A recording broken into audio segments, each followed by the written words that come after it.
Welcome to our first episode of Robert's Rules of Aging. I'm your host, Robert H. Today we're diving into a critical issue that affects everyone, but has found senior citizens, and yes, I include myself in that population, especially vulnerable.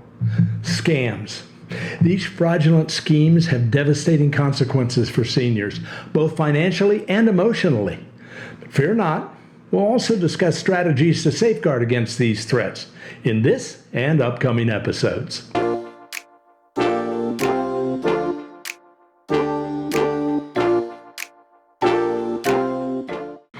Let's dive into some eye-opening statistics related to senior scams.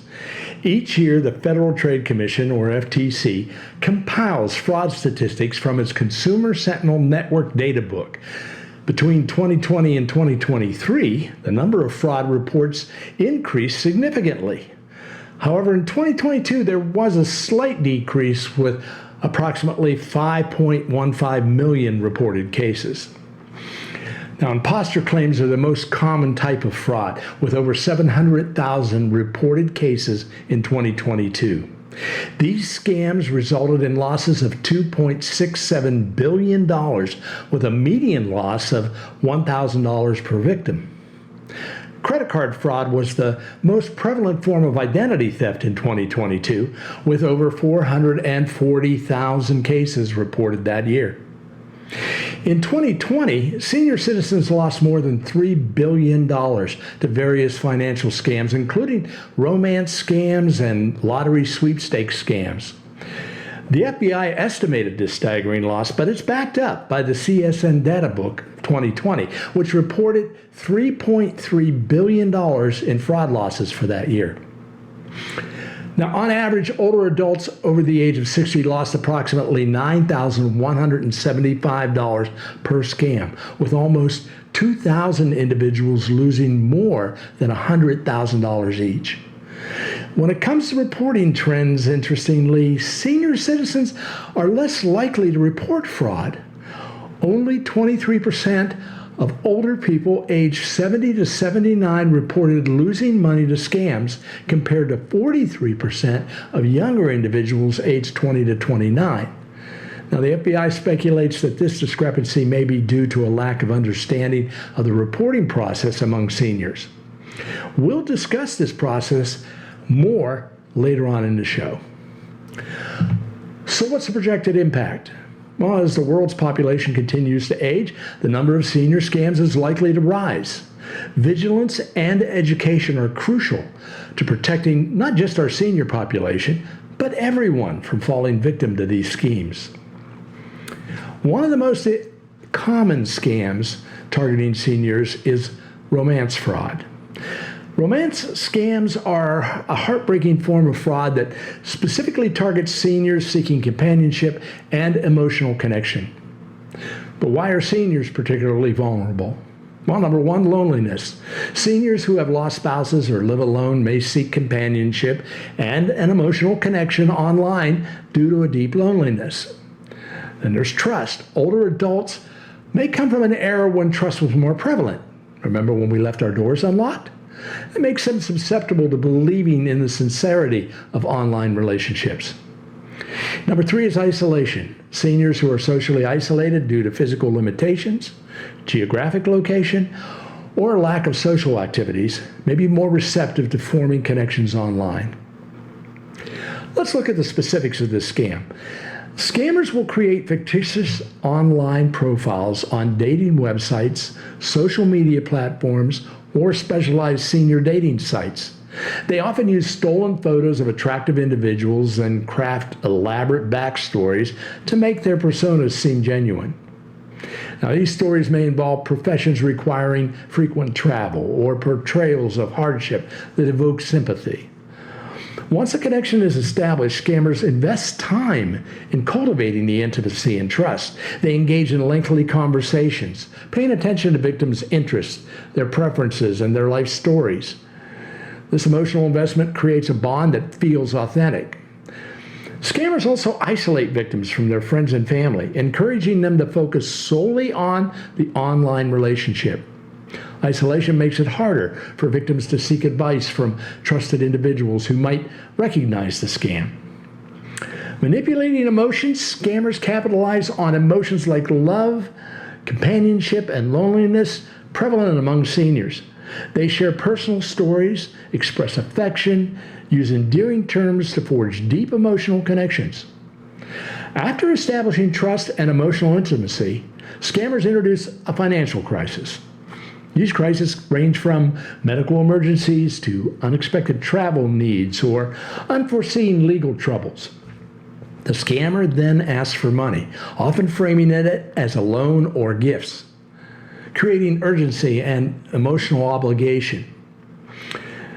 Even after the initial financial request is met, there are ongoing requests. Scammers continue asking for money under different pretexts.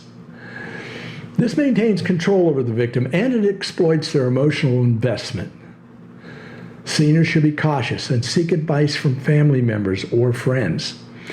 And you younger generation out there, if you suspect a loved one is falling for a romance scam, gently guide them. Let's protect our seniors. Let's cover a few more common scams that we'll be discussing in detail in upcoming episodes. AI-powered scams, where scammers use artificial intelligence to impersonate trusted contacts or organizations. You should always verify before sharing any sensitive information.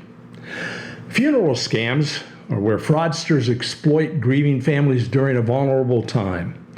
Be cautious when dealing with making funeral arrangements.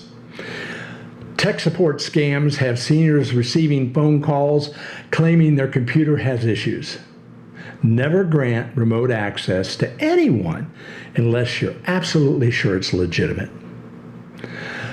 The government imposter scams are where scammers pose as government officials demanding payment for taxes or threatening legal action. Hang up and verify independently. Grandparent scams will have scammers pretend to be a grandchild in distress asking for money. Verify their identity before sending any funds. Internet scams, well, be wary of unsolicited emails, texts, pop-ups. Don't click on any suspicious links. Investment scams, where you see promises of high returns with very low risk, that should be a red flag. Consult your financial advisor. I hope you were taking notes. These tips could save you and someone you love from falling victim to scams.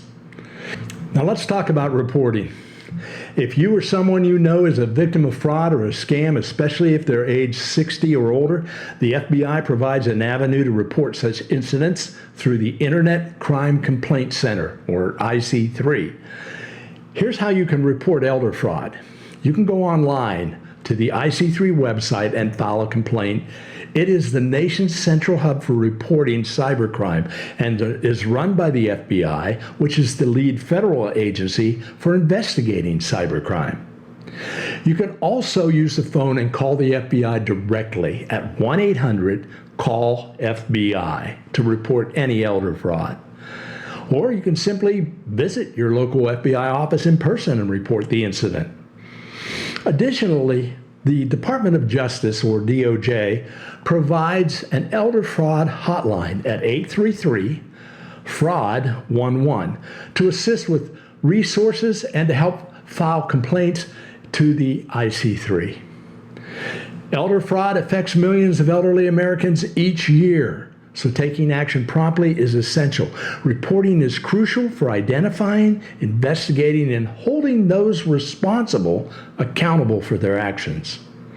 And if you know or you suspect someone is trying to perpetrate a scam against you, even if you didn't fall for it, report it. I will include the links to the IC3 website as well as the FBI and DOJ phone numbers in the notes below for your convenience. One final thought. It's crucial we change the narrative of victim blaming. Scammers are skilled manipulators and anyone can be targeted. Let's support one another and stay informed. Remember, awareness and prevention are key to safeguarding against scams. If you suspect any fraudulent activity, report it promptly and help spread awareness within your community. Thank you for tuning in to Robert's Rules of Aging. Until the next time, stay vigilant and protect yourselves.